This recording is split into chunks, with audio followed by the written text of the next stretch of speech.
कोई भी नहीं है।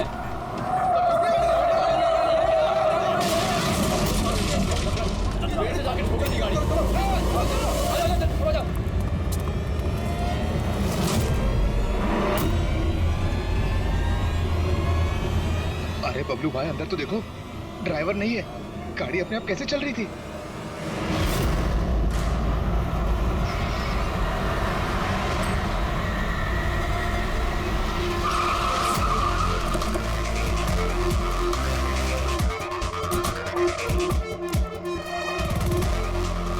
सलाम साहब।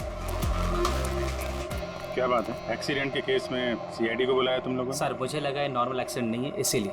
क्यों? ऐसा क्यों लग रहा? सर आइए खुद ही देख लीजिए, आइए।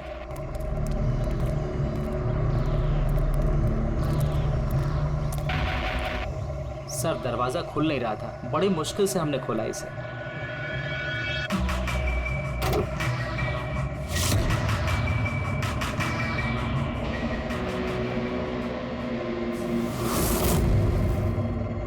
ये पहले किसने देखा?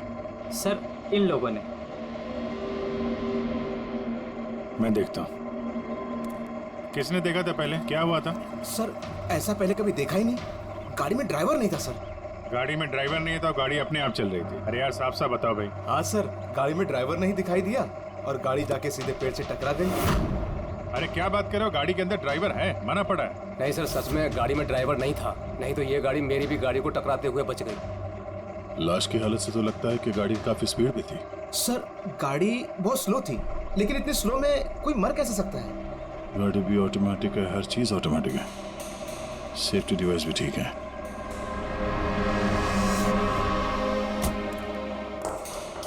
ये लोग तो बोल रहे हैं कि इन लोगों ने इसे ड्राइव करते हुए देखा ही नहीं। अच्छा, तो हो सकता है ये ड्राइवर पहले से घायल हो, जिसकी वजह से ये ड्राइविंग सीट से फिसल के स्टीयरिंग के नीचे जो जगह है वहां पे सरक गया और उसके बाद ही एक्सीडेंट हुआ। शायद इसीलिए नहीं दिखा होगा।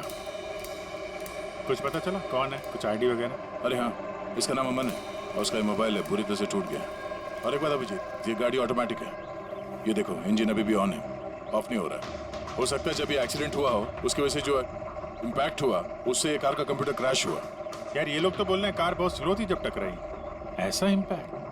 कहीं कार के साथ कुछ छेड़छाड़ तो नहीं की गई? हो सकता है। ठीक है, गाड़ी को पुलिस गैराज भेजते हैं और इसको फोरेंसिक लैब। मैंने इस गाड़ी को अच्छी तरह से चेक किया है। इस कार को मॉडिफाई किया गया है, एक्स्ट्रा सेफ्टी फीचर्स दिए गए हैं। एक्स्ट्रा सेफ्टी फीचर्स जैसे कि? जो आम गाड़ियों में होता है उससे कहीं ज्यादा, जैसे कि एक्स्ट्रा एयर बैग्स, अच्छी क्वालिटी के शॉकअप्स, ज्यादा मजबूत कांच और अच्छी क्वालिटी के ज्यादा मजबूत सीट बेल्ट।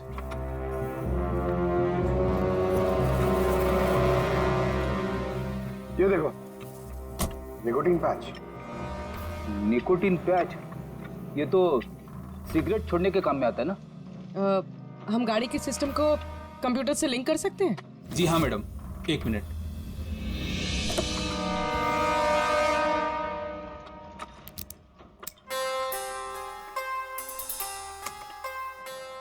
मैम, किसी ने सेटिंग चेंज किया है।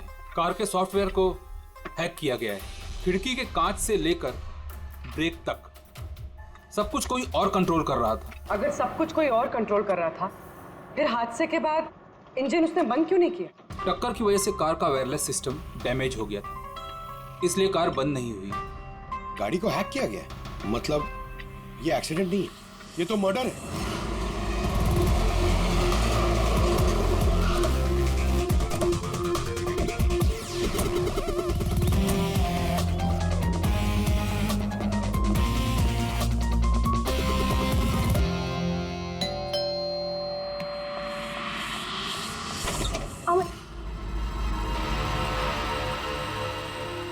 आप लोग? सीआईडी।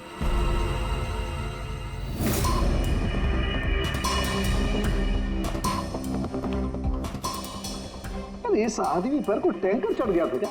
सारी की सारी हड्डियां टूट गई हैं। कोई टैंकर वैंकर नहीं चढ़ा था इसके ऊपर साउंड के। एक छोटा सा एक्सीडेंट हुआ था यार, छोटा सा, और वो भी किसी ने करवाया था। आपके पति अमन का एक्सीडेंट हुआ है और वो नहीं रहे। आपको कैसे पता? अमन को कार नहीं चलानी चाहिए थी, वो कभी कार नहीं चलाता था सर, क्योंकि उसे पता था कि छोटा सा झटका भी उसकी जान ले सकता है। पर आप लोग, मेरा मतलब है कि सीआईडी यहाँ पे। जी, क्योंकि हमें लगता है कि उनका खून हुआ है। खून? पर ऐसे कैसे हो सकता है सर? एक्सीडेंट से पहले तो अमन मुझसे फोन पे बात कर रहा था, हम दोनों फोन पे बात कर रहे थे कि अचानक फोन कट हो गया। मैंने बहुत ट्राई किया लेकिन फोन नहीं मिला। मैं समझ गई थी कि कुछ तो ठीक नहीं है। अमन कभी भी खुद गाड़ी ले जाकर इतना बड़ा जोखिम नहीं उठा सकता था। खुद ड्राइव नहीं करता है तो ड्राइव कौन करता है?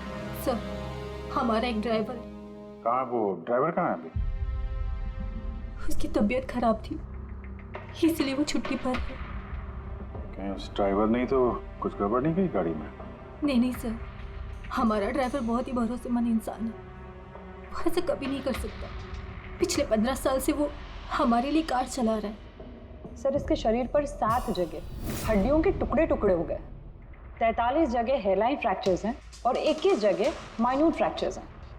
और हैरानी की बात तो ये है कि इसके पहले भी इसके शरीर पर बहुत सारे फ्रैक्चर्स हो चुके थे जो अब हील हो गए। बस इन हड्डियों के टूटने की वजह से इसके शरीर के नाजुक अंग जैसे हार्ट, फेफड़े, ये सब डैमेज हो गए और मौत भी शायद इसी वजह से हुई है। साळुंखे, ये जो निशान है स्क्वेरिश, ये कैसे निशान है? बस ये निकोटिन पैचेस के निशान है। इसके शरीर पे बहुत ज्यादा है। इसे सिगरेट पीने की लत थी और वो इसे छोड़ना चाह रहा था। Nicotine patches? अच्छा।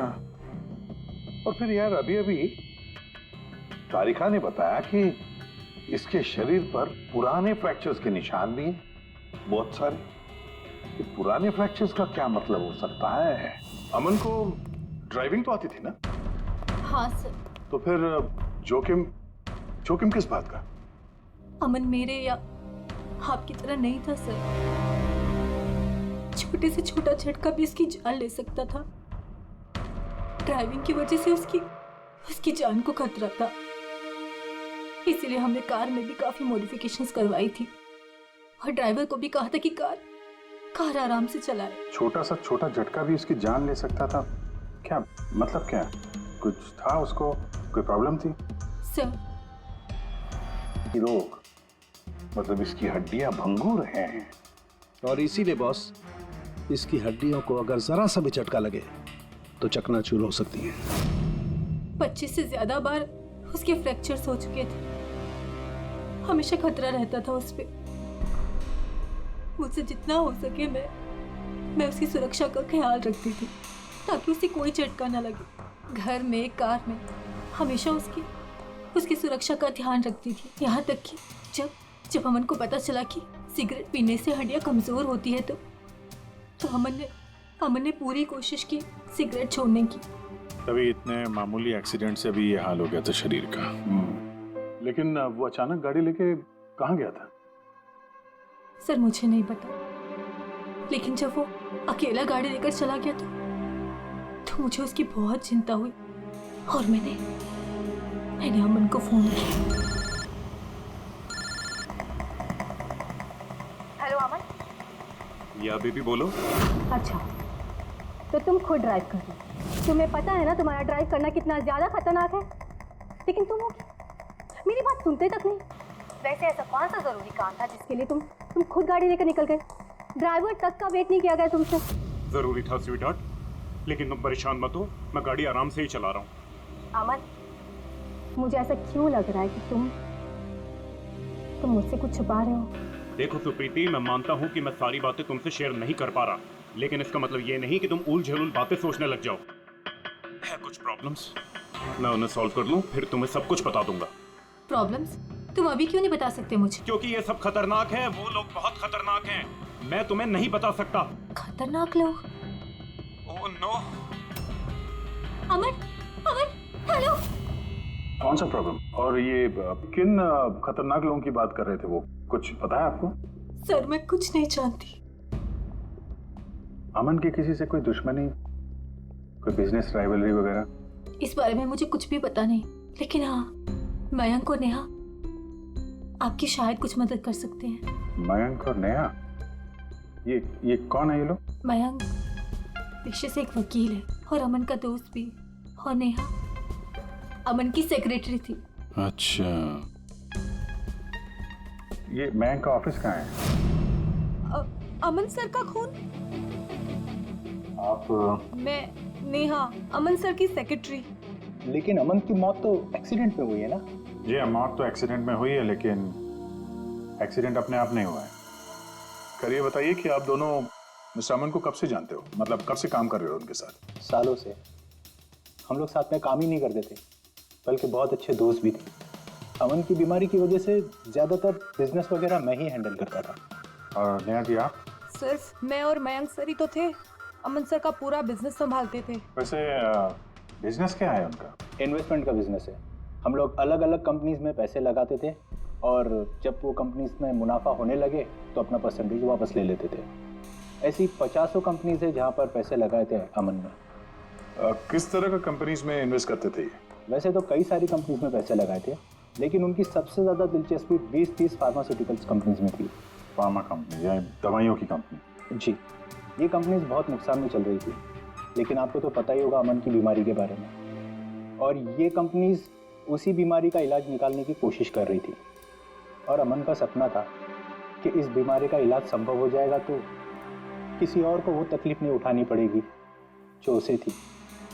और सर, अभी तो उन कंपनीज में फ़ायदा भी होना शुरू हो गया था। कोई दुश्मनी, किसी से कोई लड़ाई झगड़ा? नहीं सर, ऐसा तो कुछ नहीं था। अगर कुछ होता तो वो मुझे ज़रूर बताते थे। अमन की वाइफ का कहना है कि पिछले कुछ दिनों में वो परेशान लग रहा था। आपको जानती? परेशान तो थे, मगर मुझे कुछ बताया नहीं। मुझे लगा काम का प्रेशर होगा बस। आपने बताया था कि दवाइयों की कंपनी जो नुकसान में चल रही थी, उनमें से कुछ को फायदा होने लगा था। सबको नहीं सर, शायद एक को। मुझे उसकी डिटेल चाहिए। जी, मुझे अकाउंट चेक करना होगा। ठीक है।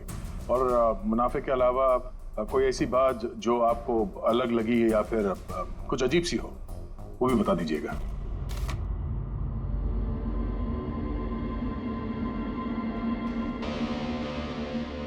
ये जादव है सर, अमन का ड्राइवर।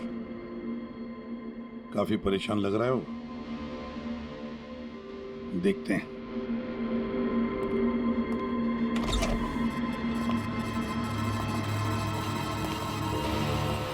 जादव?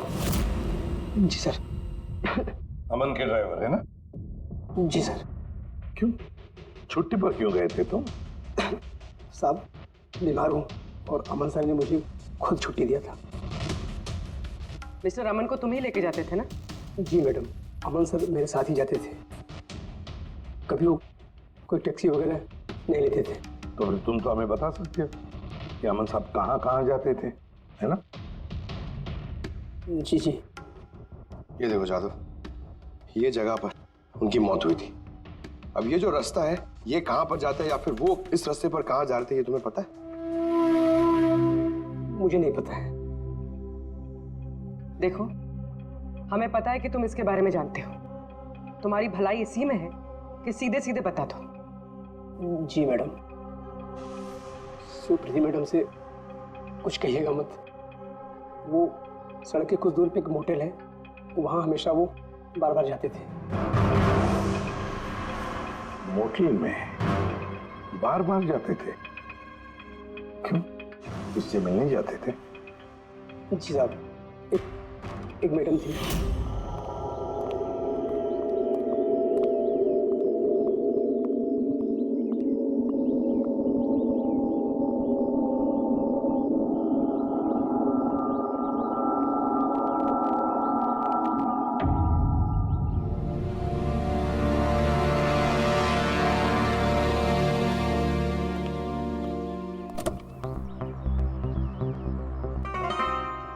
सुन जादव, ये जो कुछ भी तुमने देखा, इस बारे में किसी से कुछ मत कहना। सुप्रीति भाभी से भी नहीं, समझे? Okay? Ji sir.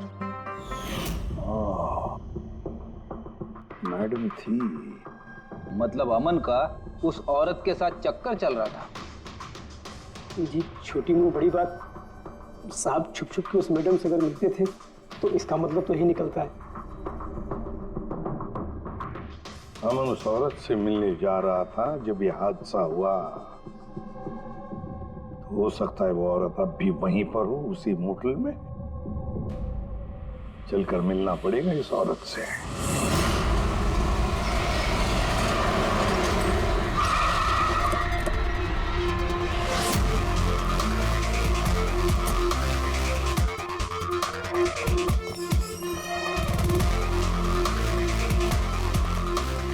Excuse me. Yes madam, how can I help you? हम किसी से मिलने आए हैं। लेकिन आप लोग हैं कौन और किससे मिलना है आप लोगों को? हम लोग सीआईडी से। ये आदमी, ये आपके मोटेल में आता जाता रहता है? हाँ मैडम। किससे मिलने आता है? हमारे होटल के रूम नंबर 305 में एक मैडम रुकी हुई है, रूही। वो उनसे अक्सर मिलने आता रहता है। 305? यस सर, वो अभी चेकआउट करने वाली है। ये रूही हाथ से निकलने नहीं चाहिए। कहाँ से जाना है? सर यहाँ से लेफ्ट। पंकज, स्टेयरकेस से जाओ, हम दोनों लिफ्ट से जाते हैं।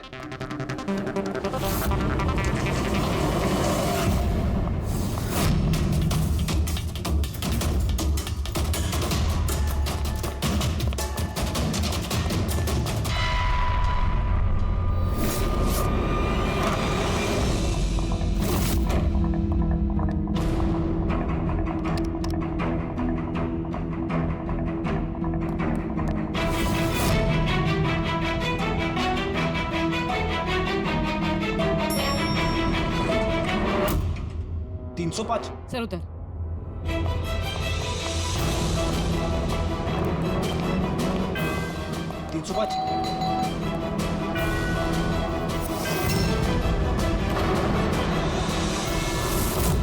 रूही? नो। रुको। पूर्वी! रूही, मुझे मत मारो, मुझे मत मारो प्लीज। रुको। रूही, रूही, रूही, रूही, रूही, रुको, रूही।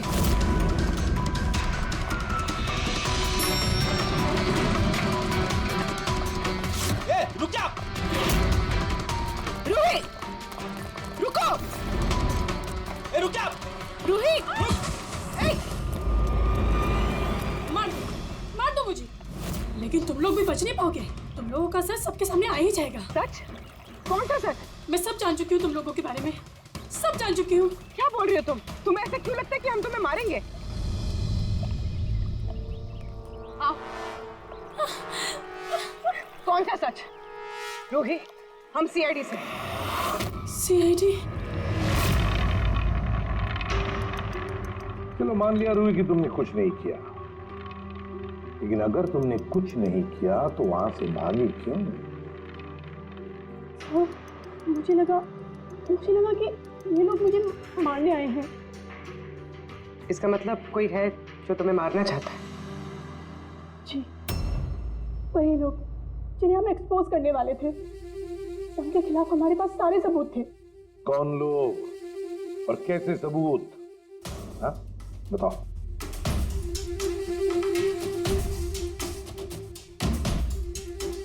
इसे तुम जानती हो ना, यमन है ना, इसी के साथ तुम मिलकर काम करती थी, इसी के साथ मिलकर तुम उन लोगों को एक्सपोज करने वाली थी जिसकी वजह से अमन की जान चली गई। देखो रूही, अब शायद तुम्हारा नंबर है, वो लोग तुम्हें मारेंगे। सर मैं मरना नहीं चाहती, मैं मरना नहीं चाहती सर। तो फिर बताओ जल्दी, कौन लोग हैं वो? उनका राज छुपाने से वो तुम्हें छोड़ेंगे नहीं। सर,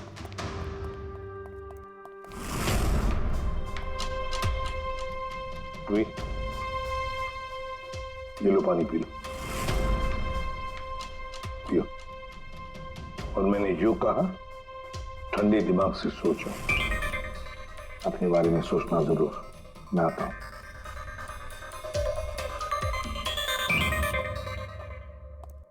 घबराई हुई है, डरी हुई है। लेकिन अब डरने की क्या जरूरत है सर? अब तो सीआईडी के पास है वो। लेकिन सर, वो हम पे भरोसा नहीं कर पा रही, थोड़ा वक्त लगेगा।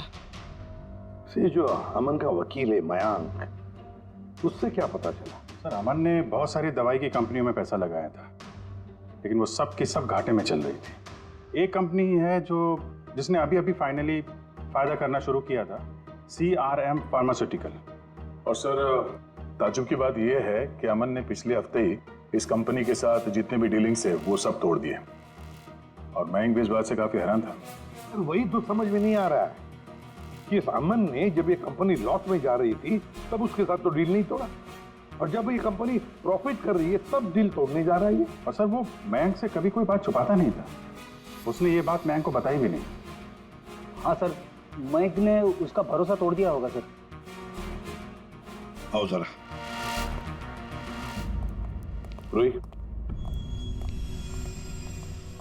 CRM फार्मास्यूटिकल्स के साथ जो अमन की डील थी वो तुम्हारी वजह से कैंसिल हो गई है ना? वरना उसके पास ऐसी कोई वजह तो थी नहीं। अब सच सच बता दो कि डील तुमने क्यों तोड़वाई? क्योंकि उसने मेरे भाई का खून किया। भाई का खून? सर, मैं जिस शहर से आई हूँ उस शहर में बहुत पोल्यूशन है। मेरे भाई को पोल्यूशन से बहुत एलर्जी थी, उसे सांस लेने में बहुत तकलीफ होती थी। वो तो सिर्फ दवाइयों पर ही जिंदा था। एक मिनट, और वो दवाइयाँ थी CRM फार्मास्यूटिकल कंपनी की, हैं? जी सर, और सबकी सब नकली थी। मेरे भाई के ऊपर कोई असर ही नहीं कर रही थी, और ये बात हमें बहुत लेट पता चली, और मेरे भाई की जान चली गई। तुम्हें कैसे पता चला कि वो दवाई नकली थी? सर, मैं खुद एक प्राइवेट कंपनी में केमिस्ट थी। जब ये दवाइयाँ मेरे भाई पर असर ही नहीं कर रही थी तो मुझे शक हुआ कि क्या बात हो सकती है। तो मैंने उन दवाइयों को खुद से टेस्ट किया और मेरा शक बिल्कुल सही निकला। सारी दवाइयाँ नकली थी। नकली थी मतलब? सर, हर एक दवाई एक खास केमिकल से बनती है, और जिस दवाई की मेरे भाई को जरूरत थी वो केमिकल तो उस दवाई में था ही नहीं, जिसकी वजह से वो दवा उस पर असर भी नहीं कर रही थी। और अमन इस कंपनी में एक इन्वेस्टर था। जी सर, इसलिए मैं उससे मिलने भी गई थी, लेकिन वहां जाके पता चला कि इसमें तो उसका हाथ है ही नहीं, और उसने मुझसे प्रॉमिस किया कि वो मेरी इसमें मदद करेगा। अरे सर, आप यहाँ कैसे? कोई काम था क्या? हाँ, ये मेरी असिस्टेंट रूही है। हेलो। इसे देखना था कि दवाइयाँ कैसे बनती हैं। देख सकते हैं? कैसी बात कर रहे हैं सर? आपको कैसे मना कर सकते हैं? आइए मैं दिखा देता हूँ आपको। एक काम कीजिए, आप मेरे साथ बॉस के यहाँ चलिए, रूही अपने आप देख लेगी। रूही तुम जाओ। मैं आप आइए। एक मिनट सर, ज्यादा आगे मत जाना, आप यहीं तक देखना। आइए सर, मैं लेकर चलता हूँ। आप आइए। आइए सर।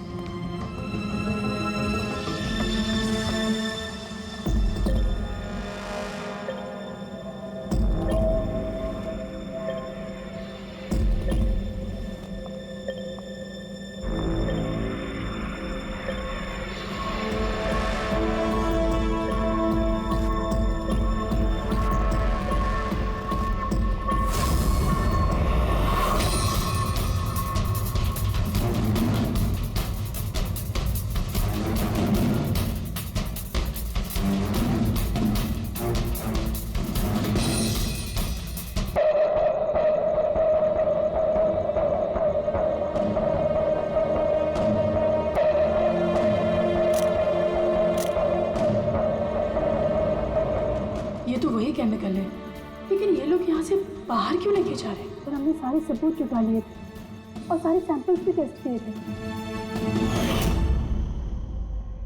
एक बात तो पक्की है कि सामन की मौत और CRM फार्मास्यूटिकल्स का कोई ना कोई संबंध जरूर है। कुछ ना कुछ तो गड़बड़ जरूर है। बॉस, इतनी सुरक्षित कार होने के बावजूद इसकी हड्डियां कैसे टूटी ये पता चल गया।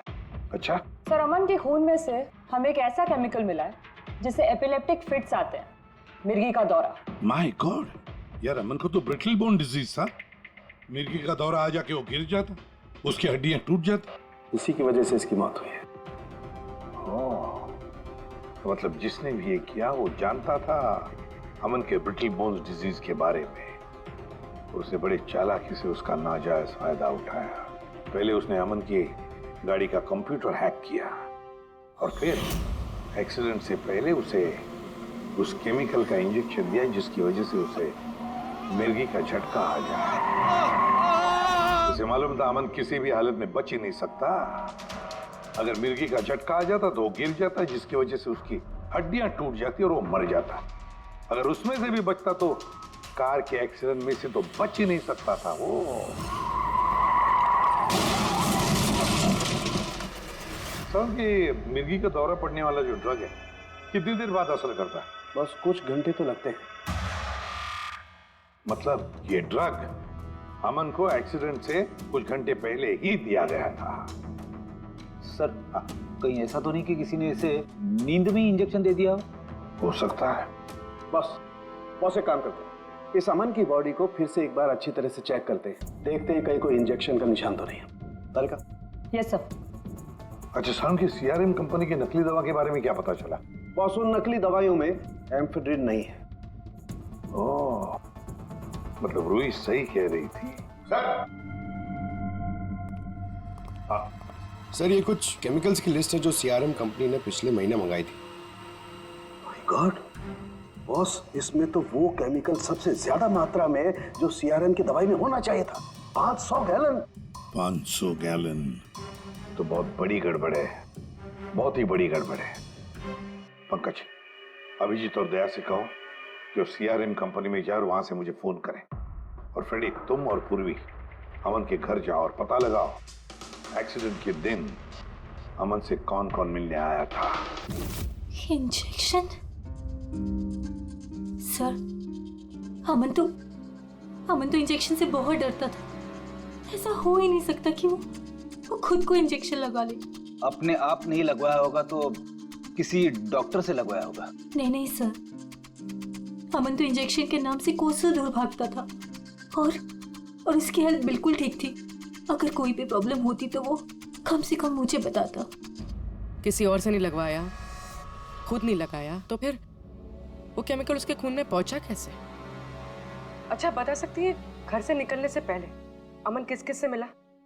मयंक और नेहा आई थी उससे मिलने। और हाँ मैम, एक आदमी आया था अचानक से, जसवंत। जसवंत? ये जसवंत कौन है? जी जसवंत सीआरएम कंपनी का सीईओ है और अमन ने उसकी कंपनी में पैसे इन्वेस्ट किए थे।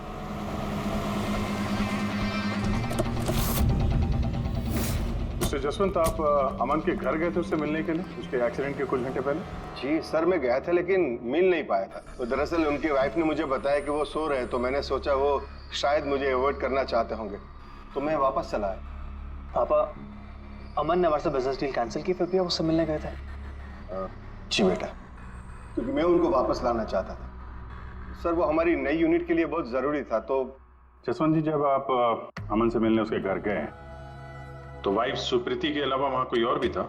मैं जब गया तब तो वहां कोई नहीं था, लेकिन हाँ जब मैं वहां से निकला तो उनके लॉयर मिस्टर मयंक और सेक्रेटरी नेहा, वो दोनों जरूर उनके घर आए थे।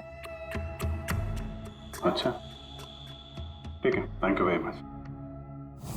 बॉस ये देखो, ये निकोटिन पैच का हिस्सा और यहाँ पर देखो ये इंजेक्शन का निशान। खूनी ने यहीं से वो मिर्गी के दौरे वाला इंजेक्शन इसे दिया है। इसका ये हिस्सा सुन्न करके हाँ, और वो इस पैच के सही। इसे इमला पैच कहते हैं। इमला पैच? ये बच्चों को इंजेक्शन लगाने से पहले लगाते हैं ताकि वो पर्टिकुलर एरिया सुन पड़ जाए और उन्हें दर्द ना हो। अब बस ये इमला पैच और ये निकोटिन वाला पैच, ये देखो बस, ये दोनों पैच एक जैसे दिखते हैं, बिल्कुल एक जैसे। हाँ, खूनी ने इस निकोटिन वाले पैच की जगह ये एमला पैच इसके हाथ पर लगाया, इसके हाथ का ये हिस्सा सुन्न कर दिया और बाद में मिर्गी के दौरे वाला इंजेक्शन यहाँ से लगा दिया, शायद तब जब वो सो रहा था। हाँ सर, ये कर कौन सकता है?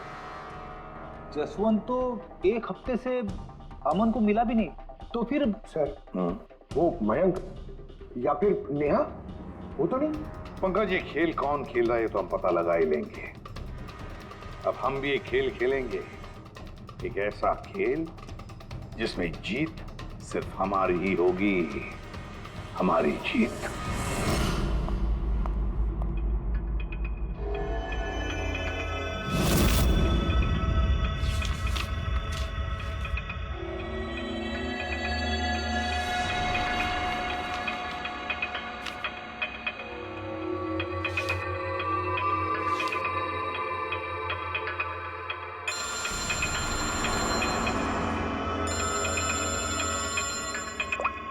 हेलो, मेरा कुरियर तो तुम तक पहुंच गया होगा।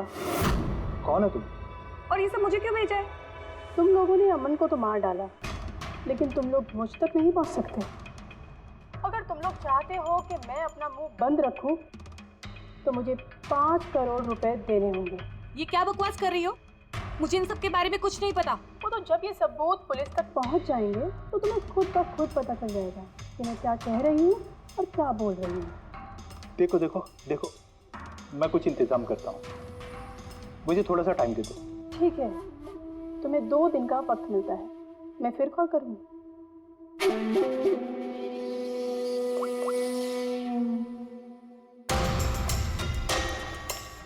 तो मास्टरमाइंड ये मयंक है।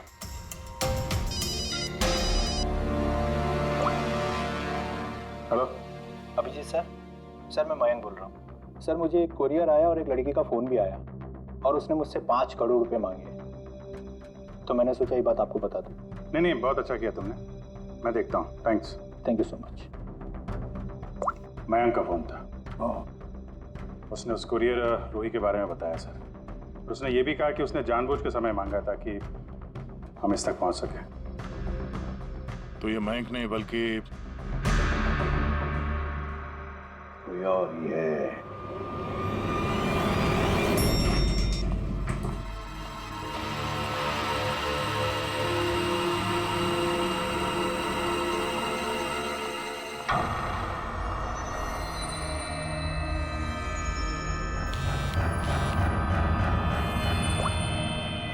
हाँ सर।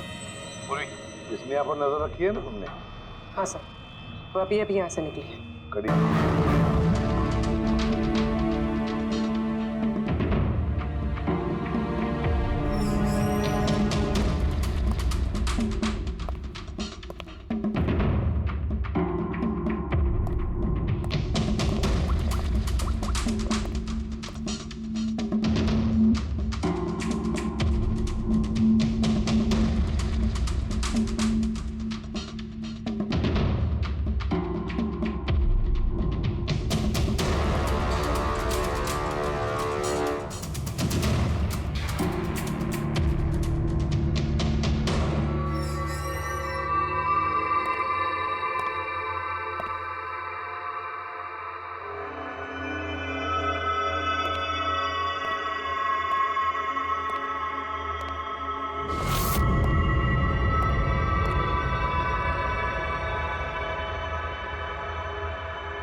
सब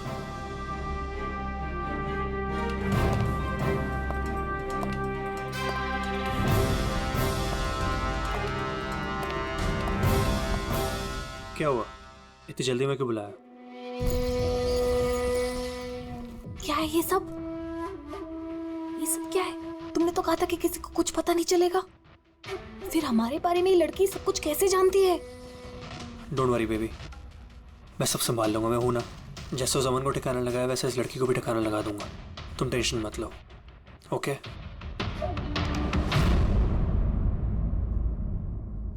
पहले हमसे तो निपट लो।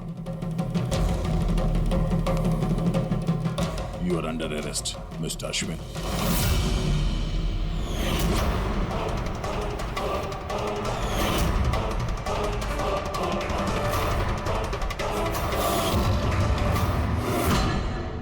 अश्विन के पास तो वजह थी, तुमने अपने बॉस का खून क्यों किया?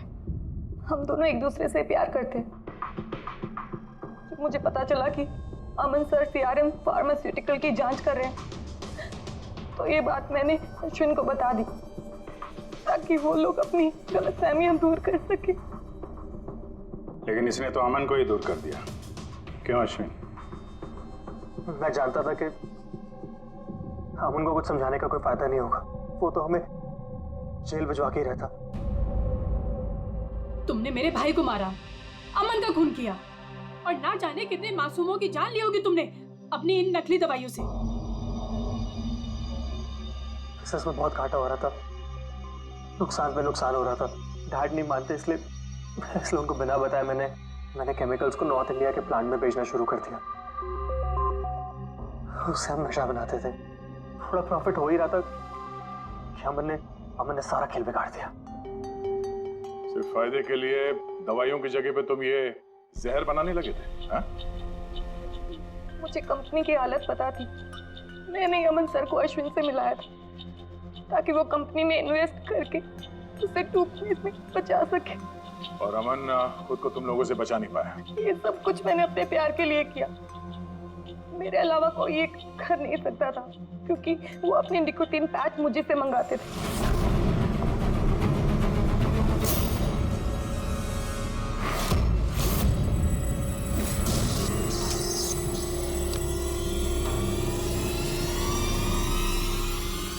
उसके अगले दिन जब हम अमन के घर पर गए, अरे आप ही गए? पर अमन तो सो रहे हैं, अगर कुछ इम्पोर्टेंट काम है तो मैं जगा देती हूँ। नहीं कोई बात नहीं, हम इंतजार करेंगे। ओके, तो मैं अभी आती हूँ।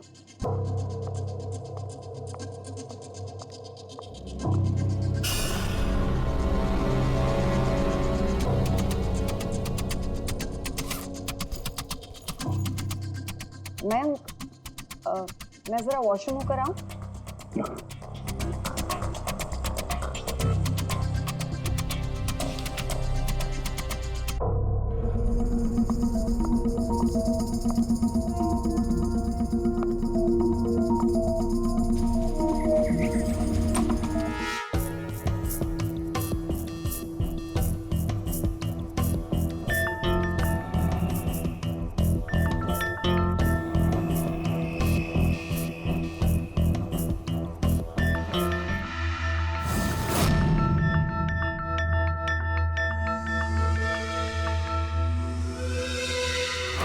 और वो दौरा उसकी कमजोर हड्डियों के लिए जानलेवा बन गया। और तुम चीफ टेक्नोलॉजी ऑफिसर, तुमने रिमोट कंट्रोल से अमन के कार के कंप्यूटर को हैक कर दिया और उसका एक्सीडेंट करवाया। कमाल का दिमाग पाया है तुम लोगों ने, कमाल का दिमाग। काश यही दिमाग किसी अच्छे कामों में इस्तेमाल करते तो देश का भला हो जाता, समाज का भला हो जाता। पर नहीं, तुम्हारे इस टेढ़े दिमाग ने दो मासूम लोगों की जानें ली और पता नहीं कितने सैकड़ों लोगों की मौतें हुई तुम्हारी इस गलत दवाइयों की वजह से। तुम्हें तो कड़ी से कड़ी सजा होगी, शायद फांसी होगी तुम्हें।